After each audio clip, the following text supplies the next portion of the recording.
Hello, YouTubers, and welcome to Level-Headed News. This is your host, Brenda. I have 7 articles for you in this episode. All the URLs are in the description of the video for your convenience. Here is off of the sleuthjournal.com, and it says, Texas bill would allow people to opt out of smart meters, undermine federal program. Introduced in the Texas House would allow utility customers to opt out of installing smart meter technology on their homes and businesses. Passage of this bill would allow Texans to protect their own privacy, and it would take a step toward blocking a federal program in effect. Representative Ken King, Republican Canadian, House Bill 3656, on March the 9th, the legislation would allow Texas utility customers to opt out of any utility company smart meter program, charge, or penalty.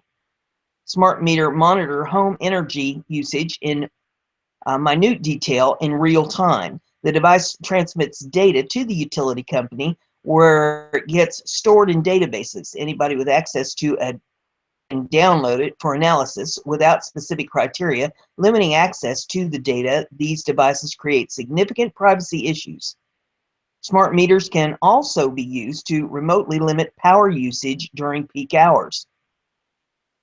Proposed law, utility companies would be required to inform customers in writing that they have the right to decline installation of a smart meter. The company would not be allowed to charge the customer for installation nor for the cost of traditional metering service. HB 3656 also includes provisions giving utility customers the right to have an existing smart meter removed.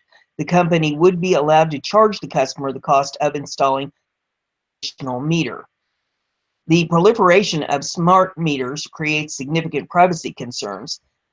The data collected can tell anybody who holds it a great deal about what goes on inside a home. It can reveal when residents are at home on vacation. It can also pinpoint unusual energy use and could someday serve to help enforce energy usage regulations. The ACLU summarized the privacy issues surrounding smart meters in recent report, saying the temptation to use information that will be collected from customers for something other than managing electrical loads will be strong for cell phone tracking data and GPS information. Know your general comings and goings, or whether you're growing marijuana in your basement under grow lights. The information to sell you a new washing machine to replace the energy hog you got as a wedding present 20 years ago. Information flowing in a smart grid will become more and more granular as it develops. The privacy users aren't merely theoretical. According to information obtained by the California ACLU, utility companies in the state have disclosed information gathered by smart meters on thousands of customers. San Diego Gas and Electric alone disclosed data on more than 4,000 customers. The vast majority of disclosures were in response to subpoenas by government agencies, often in drug enforcement cases or specific individuals, according to SF. Tony, executive director of the Utility Reform Network Watchdog Group, said the sheer number of data disclosures made by SDG&E raised the possibility that government agencies wanted to sift through large amounts of data rather than conducting targeted investigations. Refusing to allow smart meter on your property is the only surefire way to ensure your energy use data won't fall into the hands of government agents or private marketers, or end up stored in some kind of government database. HB 3656 would make opting out a legal option for Texans and give them control over their own privacy. The federal government serves as major source of funding. A 2009 program through the U.S. Department of Energy distributed $4.5 billion for smart grid technology. The initial projects were expected to fund the installation of 1.8 million smart meters over 3 years. The federal government tracks any authority to fund smart grid technology. Such program is to simply not participate. 56 would make that possible. If enough states pass similar legislation and enough people opt out, the program will go nowhere. Follows a strategy James Madison advised in Federalist 46. Refusal to cooperate with officers of the Union provide a powerful means to fight back against government overreach. Such actions in multiple states effective in bringing down the federal smart meter program. At the time of this report, HB 3656 had not been referred. Once it receives a committee assignment, it will need to pass by a majority vote before moving forward in the legislative process. Article is off of BizPac Review. Calls to fire professor who held mock slave auction, black students summoned to have class examine them. As a result of a report at the white Howard University professor held a mock slave auction in class, the educator is now under investigation. The incident was first reported by Caged Bird, who covers historically black colleges and universities, including Howard. The professor reportedly held a mock auction while teaching Frederick Douglass's slave narrative, Caged Bird reported the following. The teacher was discussing how slaves were auctioned and examined before the sale. Professor A approached one of two black boys in the classroom, singling him out, and told him to stand up because he looked healthy and like the type of slave buyers would ask for. Examined John the way he would have if John had been up for auction. The class watched with horror as the white professor evaluated a young black boy as if he were a piece of property. He called out to the professor asking him to stop, but he didn't.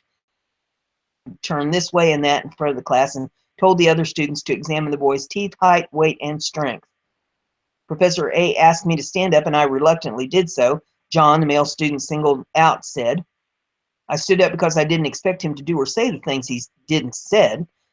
He started propping my body up as if we were on a slave auction block. John added, I didn't sit down sooner because I was so shocked. When the professor noticed the frowns and turned heads of the other students, he attempted to reassure them. It's okay, I'm uncomfortable too, I'm white, Professor A is reported to have said. The class was shocked and disgusted by both the mock auction and their instructor, but they were also upset at themselves that they let it happen without doing anything. I know I should have gotten up, one of the students in the class commented. I should have walked over to John, taken his hand, and told him to sit down, but I sunk. I have never been so disappointed in both Howard and myself. Folks on social media were equally upset and called for the professor's head on the block. And there is a list of tweets I'm surprised about. I'll pick a couple here. One says, what the hell's wrong with these idiot professors? Another one says, firing. But still one person claimed there was no problem given that the whole point of the lesson was to make the students feel uncomfortable. And it says, I know that this is ignorant, but explain to me what exactly is the problem. And I might point out that the picture on this tweet is wow. And somebody tweets back and says, Professor A noticed turned heads and hurt faces of his students as they painfully watched him dehumanize a classmate. And this girl tweets back again and says, okay, ignorance again, but wasn't that the point of the whole lesson? The article continues. It says, Caged Bird, however, prefaced the article with an editor's note asking that the professor not lose his position. This article was not written in hopes that the professor will be fired. As black men and women navigate through this world, we are often faced with subtle racism and race-charged wrongs. With this piece, we aim to stop this lesson plan from being used in the future years of this professor's career and hope to acknowledge that, yes, white teachers can teach about slavery, but there are appropriate and inappropriate ways to accomplish this. The next one here is off of BizPac Review. It says, judges order jurors with poor English to take language lessons. The setbacks of being an open border country. Judges in the sanctuary city of New York are finding themselves more and more dealing with potential jurors who have limited English skills, according to the New York Daily News. And their solution may prove to be beneficial to skilled defense attorneys. To making false threats to English challenge jury pool participants. The Daily News reports at least 4 Queen's judges have made empty threats to potential jurors with limited English skills, telling them they have to take language lessons or return to court to prove their proficiency. By the Daily News has found the court-ordered classes don't exist, and the jurors didn't actually have to return to the courthouse. 4 Queen's justices include Joel Ira Margalis, Kenneth Holder, and John Tella. If you have not understood some of what I've said because of language difficulties, you will be excused from this trial, and you'll be excused because of language difficulties. You will not get paid for today's jury service, and you may very well have to take a course in English, told the jury pool in one trial, according to the newspaper. Quick to take advantage of judges' actions, the defense attorneys who claim it tainted the jury, arguing that the threats resulted in unjust verdicts. The Daily News reported on 6 appeals and noted that there were at least 10 other cases where a judge repeated the bogus message: burglary, second-degree murder, and other serious criminal charges. Look at it from the plaintiff's point of view. I mean, how would you like to be found guilty and then find out that you speak English and didn't understand what was being said at the trial? Holy smoke. I like that. The next article is off of cbc.ca, and it says Sobeys closing IGA stores in OCN, blames current economic situation. 47 jobs lost in closure of grocery store in the First Nation community.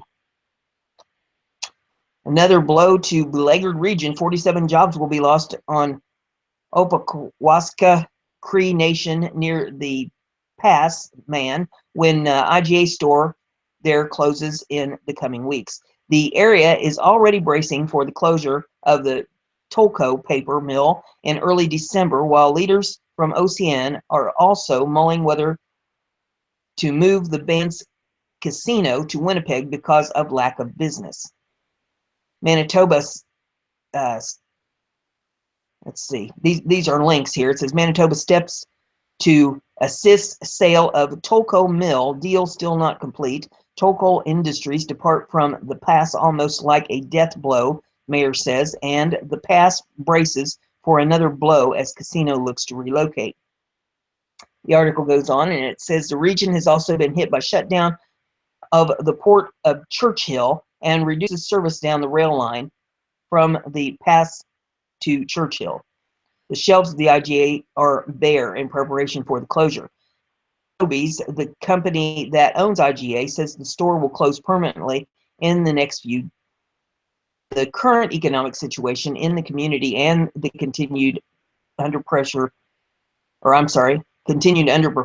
of the store, we came to a mutual conclusion with the franchise that it was necessary to close the store, Sobeys spokesperson Carrie Sobey said in a statement. The past mayor, Jim Scott, said the closure is unfortunate, though he noted that there are a number of other locations where people can buy groceries, including foods and a privately run food store. It's not like we have to go to a corner store for groceries, said Scott. However, he admits it is another series of bad news stories for the community. This has been a 90-day period no community should go through, says Scott. Hundreds of jobs could be lost if the Tolko mill shuts down in December. The Manitoba government has changed provisional regulations to allow a 3-year moratorium on pension payments moratorium on pension payments if a U.S. company buys the mill. The workers have already voted to take a 10% pay cut and are considering pension concessions as well. The NDP MLA for the area, Amanda Lathlin, declined to comment. The mayor says the community is starting to look past the recent string of bad news and toward the future. We need to redo our community. We have to be seen as something else, Scott said. A meeting involving 15 communities from the region and others along the Bay Line rail route to Churchill is scheduled for this Friday in the Pass. Scott expects plenty of discussion about the Bay Line, currently owned by U.S. billionaire Pat Bro and his company, Omnitrax Rail. The company cut service along the rail line this past summer, and there are efforts headed by Matthias McComb Cree Nation to purchase the line from the company. There is still a sense of purpose throughout the region, Scott said. We are all on the same page, he said. It's going to be done by Northerners. We've tried the American billionaire route. Next article says, this is also off of cbc.ca. It says, blizzard-bound Churchill awaits supply train. Omnitrax says tracks are cleared. Northern Manitoba town's grocery shelves are bare as residents face another blizzard. Blizzard is hitting the remote northern Manitoba community of Churchill, where people are already desperate for groceries that have been delayed since the last blizzard 2 weeks ago. But there could be relief as soon as Monday afternoon if the train can get all the way through to the town of about 900 residents. Omnitrax, the Denver-based company that owns the rail line that brings supplies into Churchill, cleared the tracks and is trying to get supplies delivered as soon as possible. A train with supplies departed from the northern Manitoba town of Gillam, about 270 kilometers southeast of Churchill, at around noon on Monday. A lot of families are suffering because they have young children and they need milk, said a local resident, Lana Bellenduke. No bread or vegetables are for sale at the local store and meat is scarce, she said. Everyone's in a crisis until we get our groceries in. The northern Manitoba town is again in the midst of near zero visibility, wind gusts of 90 kilometers per hour, and wind chill values in the minus 40s due to an intense low pressure system over Hudson Bay, according to Environmental Canada. Calls for 5 more centimeters of snow on top of the 60 centimeters that fell over 3 days during the previous blizzard. The town has been under a local state of emergency since then. The latest blizzard conditions should ease late Monday afternoon or early in the evening. Churchill Deputy Mayor Shane Hutchins' train hasn't come into the town in nearly 3 weeks, and people are still digging out from earlier blizzard. Deliveries usually come once a week, but shelves are bare at the town's lone supermarket, he said. I've lived here 50 years, and no, we've never had anything like this. The news that Omnitrax has a train loaded with supplies headed that way is welcome news, he said. It looks like we should have groceries available to us, hopefully sometime either late this afternoon or early tomorrow morning, he said, adding, I don't know what the expiration date of the vegetables or produce is. Fingers crossed they are in relatively good shape. People in Churchill were becoming increasingly frustrated with Omnitrax after what Hutchins described as nearly non-existent communication between the company and the town since snow clearing plows on the line were recently shut down. Ron Margulis, an Omnitrax spokesperson, said the snow on the rail line normal and difficult for crews to get rid of, but as of Monday, the crews had accomplished that goal. Margulis also disputed Hutchins' assertion Omnitrax has not communicated properly with the town. Margulis said the company had sent notices to communities along the route that were affected by the line's temporary closure. Is why we prep. I cannot stress enough. It's not just if the economy fails. It's not just, if the bank's shut down, you can't get your money. Anything can happen. You should always be prepared. You should always have at minimum, an extra week's supply of food laid in staples, canned goods, something that you can open up to feed people. Have some dry goods, some spaghetti, some macaroni, some peanut butter,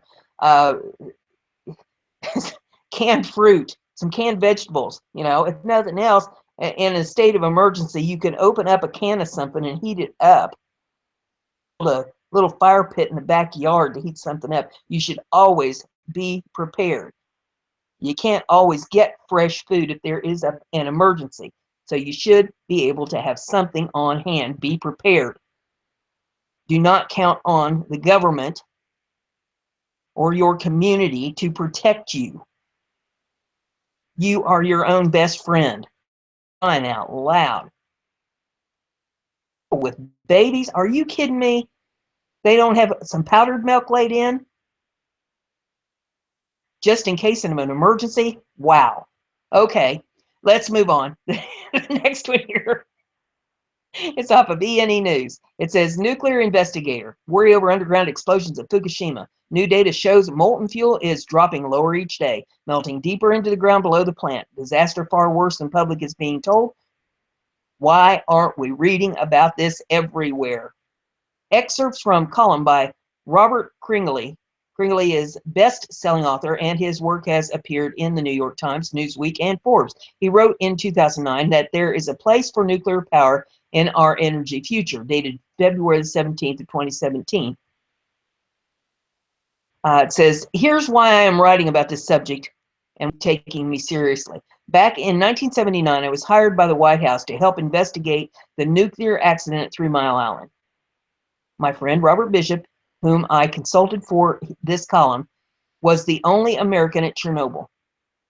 I wrote that Fukushima accident was far worse than the public was being told, and that it would take many decades, if ever, for the site to recover. Well, it's 6 years later, and if anything, Fukushima's situation is even worse.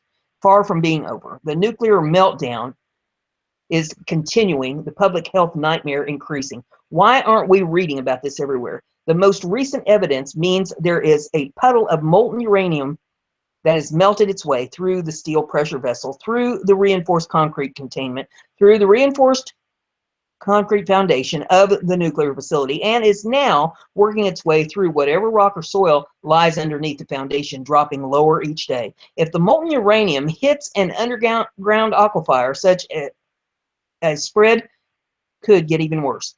There is no solution, but there are a few things that can be done to mitigate this crisis, with the main one being what's being called an ice wall. The point of the ice wall is to contain the poison, minimizing incursion of water.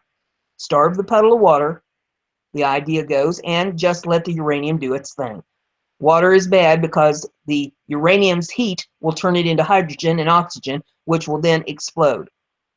Such subterranean explosions, think of it as fracking. Just as fracking uses explosions to release trapped natural gas, Fukushima-style fracking will fill the fractured rocks and their entrapped water with radioactivity. Here's the important bit. These new radiation numbers show the uranium puddle is on the move, downward, ever downward. To even be minimally effective, the ice wall has to go preferably deeper than the puddle. While the ice wall technically has been well publicized, its required depth hasn't been. I'll guarantee you right here that the ice wall doesn't go deeper, not even close, because that would cost more than the Japanese utility and government are willing to pay. I'll also guarantee you that 99.9% of the Japanese population doesn't understand this danger. That was off BizPac Review. It says, fearing immigration raid, Hispanic group cancels Cinco de Mayo festival. The organizers of a large Cinco de Mayo celebration in Philadelphia, Pennsylvania, have canceled this year's celebration due to fears of a nationwide crackdown on illegal immigration. We have people who travel all the way from Chicago, Connecticut, and New York. Edgar Ramirez, one of the organizers, El Carnaval de Puebla, told NBC 10 News of Philadelphia, "We don't want anything to happen to them." Ramirez said the 6 organizers of the event agreed unanimously to cancel the parade, and that the decision was sad but responsible in the present climate where immigrant communities feel targeted by immigration and customs enforcement, called ICE agents. The group of 6 organizers decided to cancel unanimously, Ramirez said. Everyone is offended by the actions of ICE holding the event. A post announcing the event cancellation on the group's Facebook page says, "Your safety and welfare is the most important." During El Carnaval de Puebla, in previous years, attendees would see reenactments of the battle May 5th, 1862, when the Mexican army defeated French forces. The French army returned in 1963 and won. Conducting a raid on a public parade to round up illegal immigrants would be a change from ICE's standard procedure. ICE's enforcement actions are targeted and lead-driven. Khalid Walls, a spokesman for ICE, told NBC 10, ICE does not conduct sweeps or raids that targets aliens indiscriminately. Residents seem to be worried about ICE raids despite official policy. Everyone's pretty much afraid because basically ICE is just going to come in and out of nowhere, Florida, Philadelphia resident told NBC 10. I'm devastated to hear that ICE had such chilling effect that Philadelphians no longer feel comfortable engaging in this public celebration, Mayor Jim Kenney said. I have for you this morning. If you like what I'm doing here, give it a thumbs up, share it on your social media so everybody gets to hear the news. And don't forget to subscribe if you haven't done that. Have a great day.